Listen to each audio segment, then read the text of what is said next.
La Embajada de los Estados Unidos en Guatemala abandonará su sede en el 2022. De la zona 10 irá a la zona 16, de la avenida Reforma a Cayalá. Y me pregunté, ¿qué pasará con el antiguo edificio? ¿O qué tan antiguo es? Porque en la zona 1 hay varios edificios que fueron Embajada de los USA y son aún más viejos. ¿Es bello? Porque parece un blog. ¿Vale la pena conservarlo? Escuché que lo van a demoler. ¿Será cierto? Probablemente. Después vi otro edificio en internet de una institución que no sabía que existía y aún no sé qué hace, pero su sede me pareció bonita y diferente. El Infom. Ambos edificios son de la década de los 70 y a simple vista se ven similitudes. Y como una bola de nieve rodando abajo, fui indagando y leyendo más y di con el brutalismo. Y no es posible aprender de eso sin leer sobre el movimiento moderno. O sea que la bola de nieve se convirtió en avalancha porque es un chingo de información. Este tema de manera internacional abunda en internet. Como ustedes son inteligentes, lo van a buscar y lo van a leer. Y yo solo voy a dar una super mega hiper micra de generalidades para poder concentrarme en Guatemala. Es un tema fascinante, bien chilero, que hay que exponer más y no solo estar casados con 1954 para atrás. Hacía tiempo que algo no me prendía. Y no les daré fechas exactas porque no he ido a la Hemeroteca Nacional por lo del COVID, entonces ahí sí les quedo mal. Les aviso de una vez por si ustedes sí saben o si se les ocurre preguntarme después. Brutalismo. Después de la Segunda Guerra Mundial, Europa se encontraba destruida y económicamente hundida. Esto provocó la búsqueda de métodos y diseños de construcción económicos para proyectos de vivienda, centros comerciales o edificios gubernamentales. Por ciertas características decían que este era el estilo perfecto para llenar esas necesidades. Algunas de estas y las más comunes de las estructuras brutalistas son los diseños con apariencia de bloque, que se vean pesados, losa reticulada, monocromáticos, ventanas pequeñas, usualmente con la ausencia de ornamentos, y el uso de cemento expuesto. Aunque esto último es comúnmente asociado con este estilo, hay estructuras brutalistas de diferentes materiales como de ladrillo, acero o vidrio. El término brutalismo fue acuñado en 1953 por arquitectos del Reino Unido. Viene del francés béton brut o concrete raw en inglés, o cemento bruto o crudo en español. Decían que era más honesto y ético hacerlo de esta forma que tratar de maquillarlo, mostrar la belleza que hay en la naturalidad del material de construcción. Pienso que el nombre brutalismo no refleja los valores que tiene este estilo, tiene como una connotación negativa, como de violenta o monstruosa. Tomen en cuenta que no todos los edificios con cemento expuesto automáticamente son brutalistas. De ahí vienen dos líneas y cada uno con sus exponentes. Por un lado tenemos el brutalismo de Le Corbusier, y por el otro lado tenemos el nuevo brutalismo de los esposos y arquitectos Smithson. Cabe recalcar que esto floreció en los 50, pero ya había una trayectoria. Desde la mitad de la década de los 20 ya venía la idea de abandonar los estilos clásicos y empezar a experimentar con nuevos materiales y tecnologías. De hecho, ahí vienen estilos como el Art Deco o el Internacional. Esto se expande a mi parecer de manera acelerada. Primero porque ya estamos en una época con más tecnología en comunicación y transporte, y segundo porque se daban los congresos internacionales de arquitectura moderna, CIAM, a los que los pioneros de este estilo en Guatemala asistían. De ahí nacen las ideas de los proyectos de centro cívico, corazón de la ciudad, el uso de supermanzanas en vez de retículas cuadradas como en la capital o en antigua Guatemala, hacer las ciudades más humanas. O sea, es mucho contenido para hablarlo todo ahorita.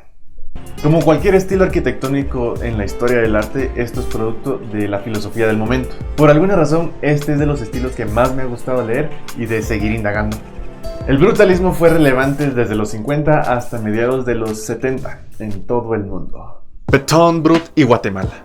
Desde tiempos coloniales, los materiales de construcción en Guatemala habían sido piedra, adobe, mampostería, bajareque, madera, materiales muy pesados y con técnicas de construcción no adecuadas o suficientemente avanzadas para soportar terremotos. Nueva Guatemala de la Asunción queda destruida otra vez por los terremotos de Navidad de 1917 y 1918.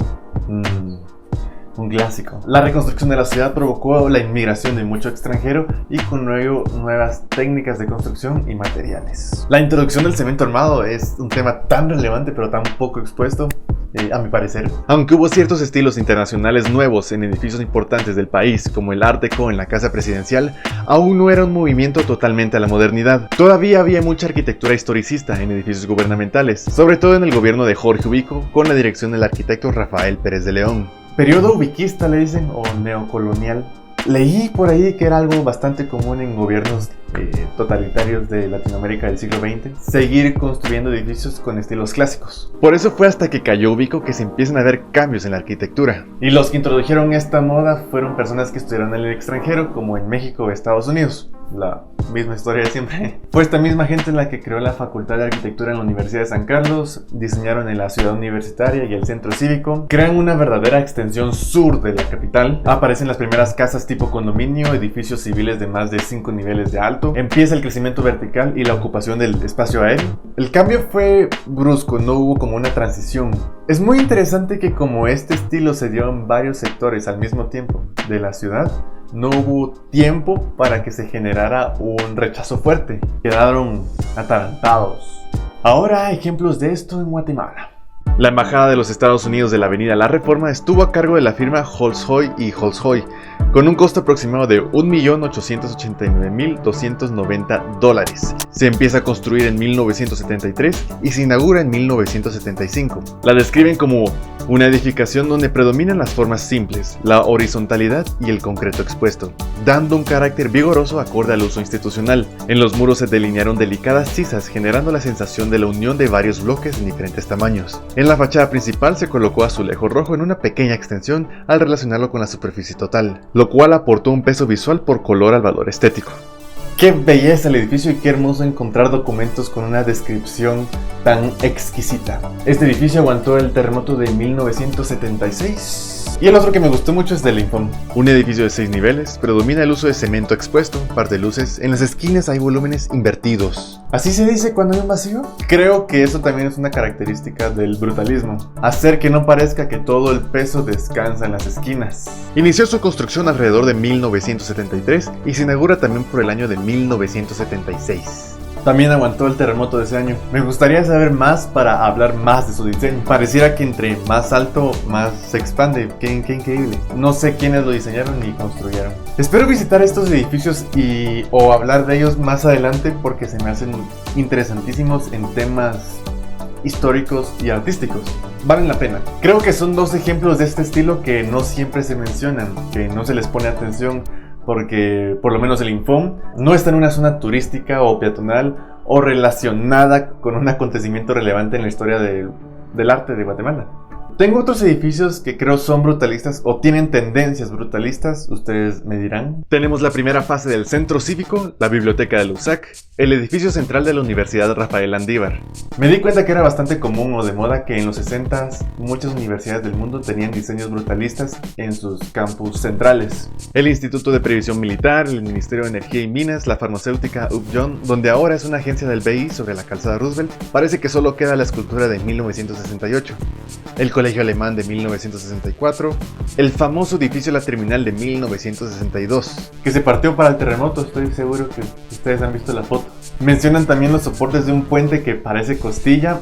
No encontré el documento que lo decía, pero recuerdo que era o el puente del periférico o el del trébol. Estas son algunas estructuras que los documentos mencionan dentro del área metropolitana. Estoy seguro que en diferentes partes del país han de haber estructuras con diseños similares o de algún estilo del movimiento moderno. Lo que pasa en los demás departamentos es que no hay la monumentalidad que existe en la capital.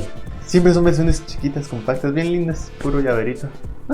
Apartándome del brutalismo, esta lectura me permitió ver nuevas cosas en la ciudad y en el país que creo que pertenecen a este periodo de búsqueda de la modernidad. Como el edificio de Claro en la zona 8 de la capital, parece algo salido de Dredd. La torre de estacionamiento de la zona 1, a un costado del Parque Central de Quetzaltenango, un edificio tiene rasgos similares a la rectoría de la USAC. El iglú de la USAC pareciera cemento estirado, al igual que la iglesia luterana de Cristo Rey en la zona 9. El juzgado de primera instancia penal de Jalapa tiene un parecido con el Palacio de Justicia de la capital. El Teatro Nacional de Efraín Recinos tiene aspectos del estilo Streamline. Y el BI de la zona 1 sobre la 7ª avenida también. Todo lo que mencioné puede tener alguna inclinación por algún estilo del movimiento moderno, internacional, Art Deco, Bauhaus, etc. Ustedes me dirán, porque así es el internet. O te ayudan o te comen vivo. ¡Coman trujo! Lo que a mí me interesa es exponer lo más posible en este video para que todos ampliemos nuestra visión de Guatemala y plantar la semilla de la curiosidad que llevará a la investigación, a la divulgación de información y apuntar a la conservación. No recuerdo encontrar ningún video que tuviera las palabras brutalismo y Guatemala en el título. Tal vez el término movimiento moderno abarca todo de una vez o es un tecnicismo más popular o correcto, supongo. Este estilo no es muy bien visto por muchas personas en el mundo. Dicen que es muy frío, que no combina con el paisaje o área urbana, que cuesta mucho mantener. Aparentemente es caro el mantenimiento del cemento expuesto por grietas, humedad, moho. Es bastante común que sean demolidos en todo el mundo por su falta de relevancia artística o porque son edificios muy jóvenes. Aunque sí hay casos de edificios brutalistas que son patrimonio de un país y a veces son hasta protegidos por la UNESCO. En el caso de Guatemala, los únicos protegidos son algunos del centro cívico de la capital. ¿Sí? Solo eso sí. Aunque como podemos ver, hay más que valdría la pena que fueran catalogados como patrimonio. De verdad, me gustaría que el viejo edificio de la Embajada de los USA se conservara, pero no está en nuestras manos. Me gustó mucho el brutalismo, es de mis estilos favoritos. Elegante, fuerte, discreto, moderno, imponente. Me puse a pensar que el Infom es más imponente que cualquier edificio militar de Guatemala. Qué curioso, ¿no? Ni cuando el antiguo cuartel de artillería estaba en su esplendor era intimidante. Sé que no se pueden comparar estilos clásicos con modernos, pero lo tenía que decir. ¿Dónde más han visto edificios parecidos en el país? ¿Qué más pueden aportar ustedes a este tema? Hace falta darlo a conocer y que ustedes lo conozcan también. Por eso les dejo los links de los documentos que consulté. Léanlos y hagan su parte. De pronto ustedes ven algo que yo no veo, o si estudian arte pueden crear algo a partir de eso. No hay nada mejor que tener la habilidad de crear. Saludos a Lens Benz que mira estos videos desde Chicago. Un abrazo, un saludo, un apretón de manos psicológico. Síganme en mis redes sociales de Facebook, YouTube e Instagram. Les vuelvo a recordar que eliminé mi antigua cuenta de Instagram. Ahora tengo una nueva para que le den follow. Y les recomiendo ver First Man de Ryan Gosling del 2018. Los efectos y la música es de los dioses. Yo sé que no tiene nada que ver con esto, pero dije que iba a recomendar películas. Es buenísima. De hecho, el brutalismo también como que capta el viaje al espacio. ¡Qué pedorro!